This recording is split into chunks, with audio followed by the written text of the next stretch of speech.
The hotel room was ordinary. Beige walls that had witnessed 1,000 anonymous nights. A single lamp casting yellow light across papers scattered on the unmade bed, each page a door to a future he wasn't sure he wanted.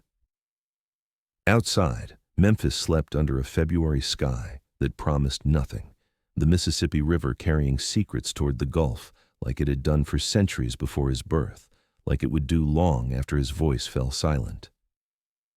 Morgan Freeman sat in the chair by the window, still wearing the charcoal suit from the meeting.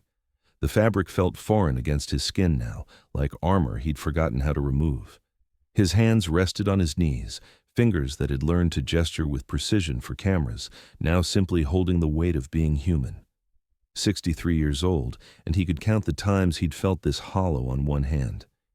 Each time had taught him something about himself he'd rather not know. The contract lay on the bed behind him like an accusation. 7 figures printed in neat rows. A franchise that would define the next decade of his life, maybe longer. The kind of role that agents dream about and actors build monuments to in their minds. The kind of opportunity that younger men kill for and older men regret passing by.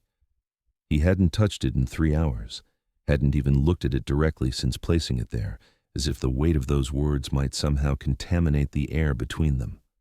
The meeting had been everything they said it would be. A conference room 40 floors above the city, windows so clean they disappeared entirely. Handshakes that lasted too long, carrying the warmth of money about to change hands. Smiles that meant business disguised as friendship. They spoke about his voice like it was separate from him, a commodity they were purchasing by the minute, divorced from the man who had spent 60 years learning how to use it. "We need that Morgan Freeman magic," the executive had said, leaning forward with the confidence of someone who had never doubted anything important. His tie was the color of fresh blood. His teeth were too white. You know what that means. He knew. It meant the voice that had become his prison as much as his gift. The voice that made producers hear God speaking through mortal lips and audiences hear truth, whether he was selling car insurance to housewives or narrating the birth and death of the universe. The voice that had lifted him from a childhood in Mississippi where words were weapons you learned to dodge or shields you built from silence, never just sounds floating in the air for their own beauty. But this role wanted something different from what he'd been giving, something that felt like extraction rather than expression. They wanted him to play wisdom he didn't feel, to embody a character whose moral certainty felt like a costume tailored for a man he used to be but could no longer find in the mirror. The script called for speeches about justice and redemption, words that would echo through theaters and live forever on screens, becoming quotations in graduation speeches and inspiration for the lost. Words he wasn't sure he believed anymore. Words that tasted like ashes when he tried to speak them aloud in the privacy of his own thoughts. The character was a judge, of course. They always wanted him to play judges, fathers, presidents, God himself, men who dispensed wisdom like medicine, who knew the difference between right and wrong with the kind of certainty that Morgan had lost somewhere between his first Oscar nomination and Alfonso's funeral. Men who could look at the mess of human existence and find meaning in the chaos, pattern in the pain, justice in the endless catalog of cruelty that passed for normal life. Men who had never sat in an emergency room at 3 a.m. waiting for news that would never come. He thought about his grandson, Alfonso, 16 years old when the world decided he'd had enough time. Killed 2 years ago on a street corner that had nothing to do with movies or meaning, everything to do with the random cruelty that no script could explain away. The kind of death that doesn't get a soundtrack, doesn't get a narrative arc, doesn't get anything but silence and the terrible mathematics of loss. Alfonso had wanted to be an actor, had inherited that hunger from blood or example or simple proximity to the world of make-believe that had claimed so much of Morgan's life. The boy had that fire in his eyes that Morgan recognized from his own mirror decades ago, back when he thought wanting something badly enough was the same as deserving it. Alfonso had Morgan's smile, but not his caution, the boy's own flame that burned brighter because it thought it would burn forever. He would practice monologues in the garage, using a hairbrush as a microphone, performing for an audience of tools and oil stains. Morgan had watched him once, standing in the doorway unnoticed, listening to his grandson perform Hamlet's soliloquy with the kind of conviction that only comes from believing that words can change the world. Alfonso had been working on a scene from A Raisin in the Sun the last time they'd talked, struggling with Walter Lee's anger, asking Morgan how to find that rage without letting it consume him. "How do you act angry without becoming angry, Grandpa?" Morgan had given him some professional advice about technique and distance and the craft of emotional control. He'd never gotten the chance to tell the boy the truth, that sometimes the anger finds you whether you're acting or not, and learning to carry it without being crushed by its weight is not a skill they teach in acting classes. The funeral had been closed casket. Morgan stood at the podium and tried to find words that meant something, but everything that came out sounded like the movies he'd been in, like dialogue someone else had written for someone else's tragedy. Even grief, it seemed, had been colonized by his profession. He'd talked about Alfonso's dreams, about the boy's talent, about how death was not an ending but a transformation, how love transcended physical existence, all the things people say at funerals because silence is unbearable and meaning must be manufactured from the raw materials of loss. But standing there, looking at the closed box that contained everything Alfonso would ever be, Morgan had felt the terrible gap between the words and the truth. The boy was gone. Not transformed, not watching from heaven, not living on in any sense that mattered to a grandfather who would never hear his laugh again. Gone. As simple and final as that. The producers in the meeting didn't know about the nights Morgan spent driving through Memphis, through neighborhoods where his fame meant nothing, and his voice was just another sound competing with sirens and car horns. They didn't know about the conversations with God that had become more argument than prayer, debates conducted in the silence of his garden while he waited for answers that never came. They didn't know that he'd stopped expecting those answers, that he'd begun to suspect that maybe the silence was the answer, that maybe the universe was exactly as random and meaningless as it appeared to be from down here in the mess of it. They saw the voice. They heard the legacy. They counted the zeros on contracts and measured his worth in box office returns. They didn't see the man who had forgotten how to sleep without wondering if any of it mattered.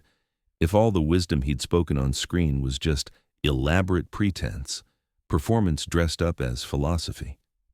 If he'd spent so long playing wise men that he'd forgotten how to simply be confused, how to admit that he didn't know anything at all about how to live or why to bother trying. The hotel room felt smaller now, as if the weight of his thoughts was pressing against the walls. The yellow light from the lamp seemed dimmer, more urgent, like time itself was running out of patience with his indecision. The phone rang once, cutting through the silence like judgment. His agent, probably, or his manager, or someone else whose paycheck depended on his answer to their beautiful, terrible offer. He didn't pick up. The ringing stopped, leaving behind a silence that felt different, heavier, final. Instead, he stood and walked to the bed, his knees protesting the movement with the kind of pain that reminded him daily that he was not immortal. Age had been creeping up on him like a patient predator, taking small pieces he didn't notice until they were gone.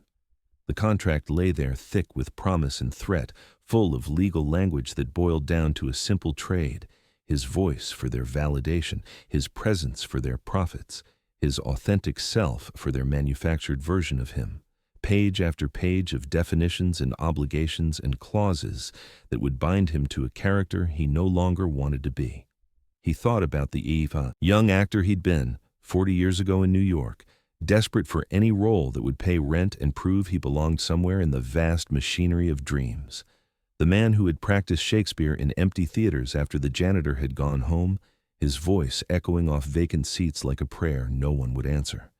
Who had waited tables between auditions, building a dream one word at a time, one rejection at a time. That man would have signed without reading, would have wept with gratitude for being chosen, for being seen, for being given the chance to matter. But that man hadn't buried a grandson, hadn't sat in courtrooms watching justice get lost in procedure and bureaucracy, hadn't learned the difference between wisdom and the performance of wisdom, between speaking truth and speaking words that sounded like truth when delivered in the right tone of voice. That man hadn't discovered how lonely it could be to be everyone's voice of authority when authority felt like the heaviest burden imaginable. Morgan picked up the contract, feeling its weight. Paper and ink, nothing more. But paper and ink had started wars and ended them, had created fortunes and destroyed lives, had built the very industry that was now asking him to trade what remained of his authenticity for their version of success. He walked to the hotel's small desk, pushed aside the courtesy notepad with its cheerful logo, and found a piece of paper that belonged to him.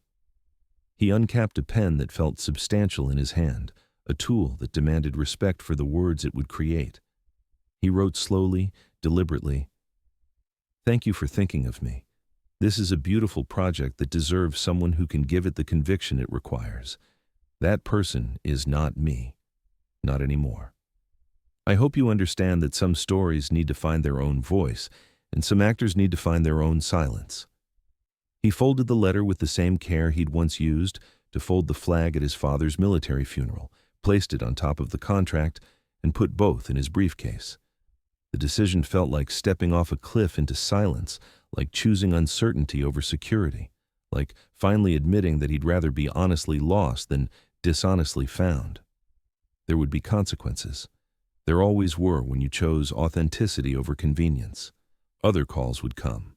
Confused agents who'd built their careers on his willingness to say yes, disappointed executives who'd counted his participation as guaranteed.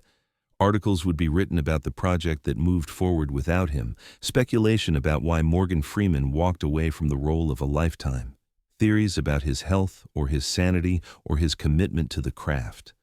None of them would understand that some prisons are made of gold, that success can become its own form of suffocation, that there comes a time when even the most comfortable cage becomes unbearable. He turned off the lamp and returned to the chair by the window. The darkness outside wasn't complete. Memphis never truly slept, just dozed fitfully like a patient in pain.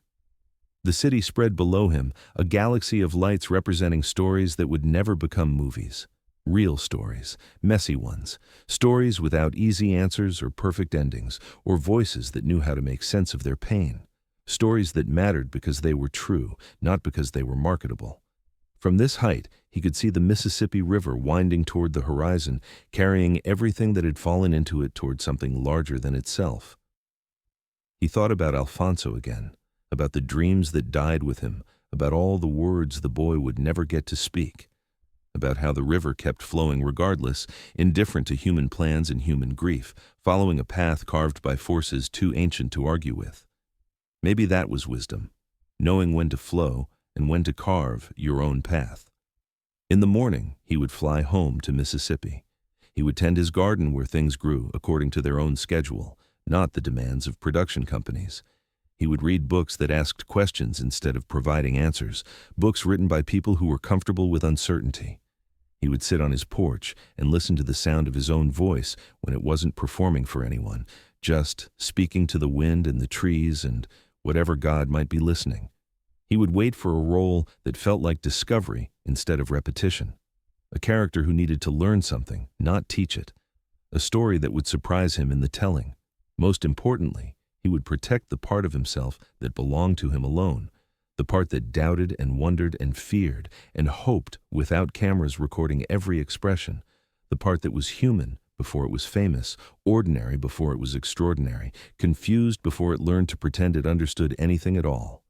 The silence in the room felt different now, not empty, but full of possibility he'd forgotten existed, full of space for whatever came next, whatever story he chose to tell with the years he had remaining, full of permission to be wrong, to be uncertain, to be less than the world expected, and more than he'd allowed himself to be. Outside, Memphis kept its restless half-sleep, unaware that in one ordinary hotel room, a man had chosen authenticity over applause, confusion over certainty, his own voice over the voice the world wanted him to have. And Morgan Freeman sat in that space between what the world wanted and what his heart knew to be right, discovering that sometimes the most important choice is the one nobody sees you make. Sometimes wisdom isn't knowing all the answers. Sometimes it's having the courage to admit you've forgotten the questions that matter. The voice they loved so much had learned, finally, when to be quiet. And in that quiet, he could hear something new beginning to speak.